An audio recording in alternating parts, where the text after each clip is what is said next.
Pada video sebelumnya sudah dibahas mengenai kaidah hukum, yang mana kaidah hukum ini dijewantahkan dalam bentuk hukum konkret.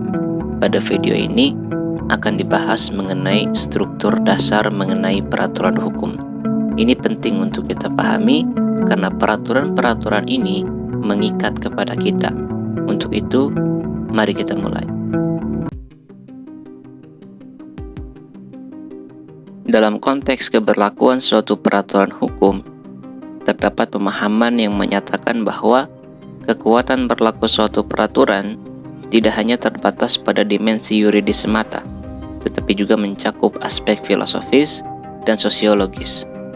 Konsepsi ini menegaskan bahwa suatu peraturan hukum tidak hanya mendapatkan keberlakuan melalui proses formal yuridis, melainkan juga melalui pemahaman filosofis dan dampak sosial yang melekat padanya.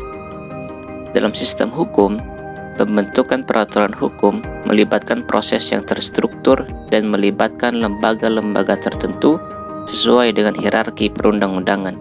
Sebagai contoh, jika peraturan hukum tersebut berbentuk undang-undang, lembaga yang diberi kewenangan untuk membentuk undang-undang di tingkat nasional ialah Dewan Perwakilan Rakyat atau DPR dengan persetujuan Presiden. Prosedur pembuatan suatu undang-undang dapat dimulai dari DPR dengan menggunakan hak inisiatifnya, yang berarti DPR dapat mengajukan rancangan undang-undang ke dalam pembahasan. Selain itu, rancangan undang-undang juga dapat berasal dari pemerintah. Proses tersebut mencakup serangkaian tahapan seperti pembahasan di tingkat komisi dan pleno, hingga akhirnya memperoleh persetujuan dari Presiden. Dengan demikian, keberlakuan yuridis undang-undang dihasilkan melalui proses formal yang melibatkan kedua lembaga tersebut.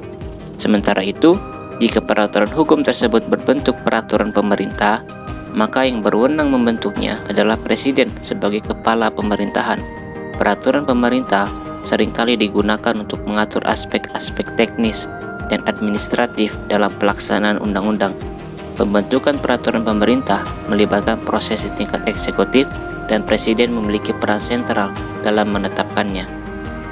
Di tingkat daerah, jika peraturan hukum tersebut berbentuk peraturan daerah, lembaga yang berwenang adalah Dewan Perwakilan Rakyat Daerah atau DPRD bersama-sama dengan gubernur atau bupati atau wali kota. Proses pembentukan peraturan daerah mengikuti prinsip serupa, di mana DPRD memiliki hak inisiatif dan terlibat dalam pembahasan bersama-sama dengan kepala daerah. Kekuatan berlaku secara filosofis dan sosiologis dalam suatu peraturan hukum sangat erat kaitannya dengan substansi atau isi yang terkandung dalam peraturan tersebut. Kekuatan berlaku secara filosofis menuntut bahwa substansi suatu peraturan hukum harus sejalan dengan cita hukum yang menjadi dasar suatu negara. Dalam konteks Indonesia, cita hukum yang menjadi landasan adalah masyarakat yang adil dan makmur berdasarkan Pancasila. Oleh karena itu, suatu peraturan hukum diharapkan mencerminkan nilai-nilai moral, etika, dan prinsip keadilan yang terkandung dalam Pancasila. Dalam upaya mencapai keberlakuan filosofis, suatu peraturan haruslah diarahkan untuk mendukung terwujudnya masyarakat yang adil dan makmur.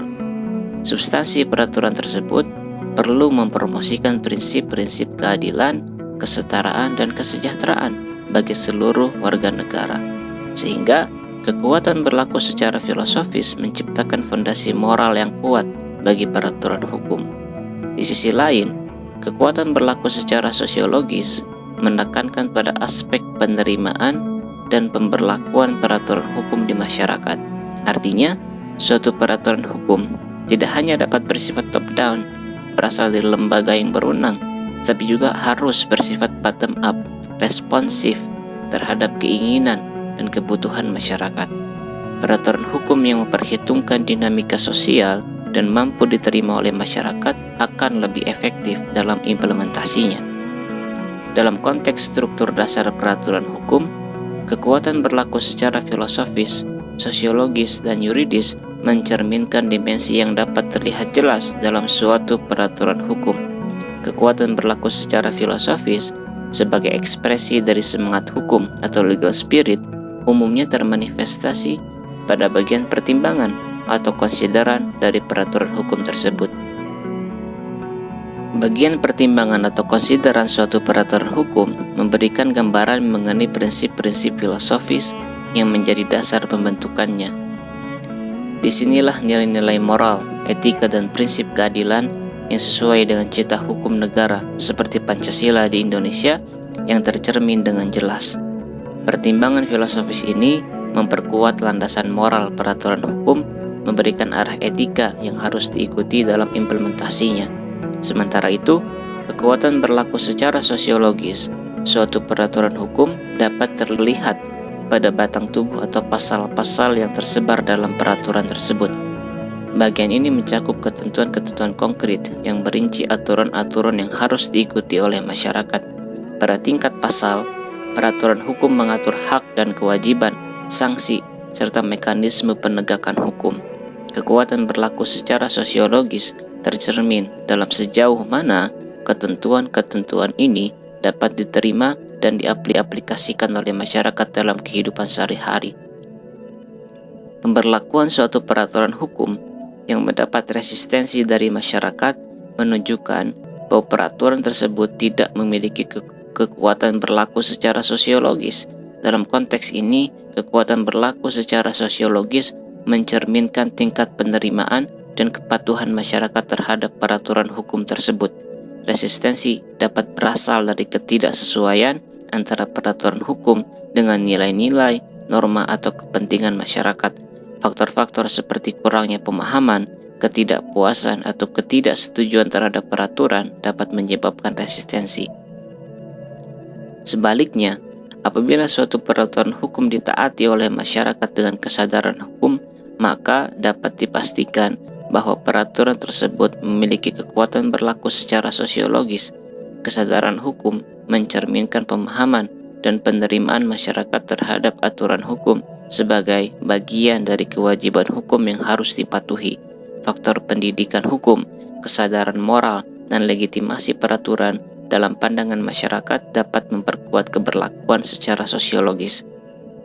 Kekuatan berlaku secara yuridis suatu peraturan hukum selain terkait dengan proses atau tata cara pembentukan, juga dapat dilihat dari keterkaitan antara legal spirit dengan pasal-pasal dari peraturan hukum tersebut. Legal spirit atau semangat hukum mencerminkan tujuan dan nilai-nilai yang ingin dicapai melalui peraturan tersebut. Keterkaitan ini dapat ditemukan dalam rincian pasal-pasal yang merinci aspek-aspek teknis dan normatif. Dengan demikian, keberlakuan secara yuridis tidak hanya melibatkan formalitas hukum, tetapi juga kesesuaian substansi peraturan dengan semangat dan nilai-nilai yang ingin ditegakkan. Struktur dasar suatu peraturan hukum umumnya terdiri dari 3 elemen, yaitu pertimbangan, batang tubuh, dan penjelasan. Setiap bagian ini memiliki peran khusus dalam merinci legal spirit atau semangat hukum, menetapkan norma-norma hukum yang terkandung dalam peraturan, dan memberikan penjelasan lebih lanjut terkait substansi dan makna pasal-pasal. Pertimbangan sebagai bagian pertama dari suatu peraturan hukum berfungsi sebagai legal spirit yang memuat landasan filosofis mengapa suatu peraturan hukum harus dibentuk. Bagian ini menjelaskan secara rinci alasan, tujuan, dan prinsip-prinsip filosofis yang menjadi dasar bagi pembentukan peraturan hukum tersebut. Pertimbangan menciptakan landasan moral dan etika yang harus diikuti dalam implementasi peraturan. Selanjutnya, batang tubuh suatu peraturan hukum merupakan bagian yang terdiri dari sejumlah pasal. Batang tubuh ini haruslah sesuai dengan landasan filosofis pembentukan suatu peraturan hukum. Artinya, setiap pasal dalam batang tubuh harus sejalan dengan nilai-nilai dan tujuan filosofis yang telah diuraikan dalam pertimbangan. Tidak diperkenankan adanya pasal-pasal yang bertentangan dengan landasan filosofis dari peraturan hukum itu sendiri atau bersifat kontra legem, yang berarti melanggar aturan yang telah ditetapkan.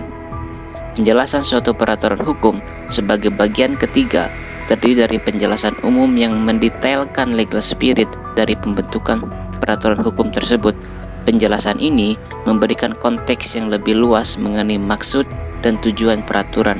Selain itu, penjelasan pasal demi pasal memberikan penerangan lebih lanjut terkait makna atau pengertian lebih rinci dalam suatu pasal, memastikan pemahaman yang jelas dan konsisten dalam implementasinya.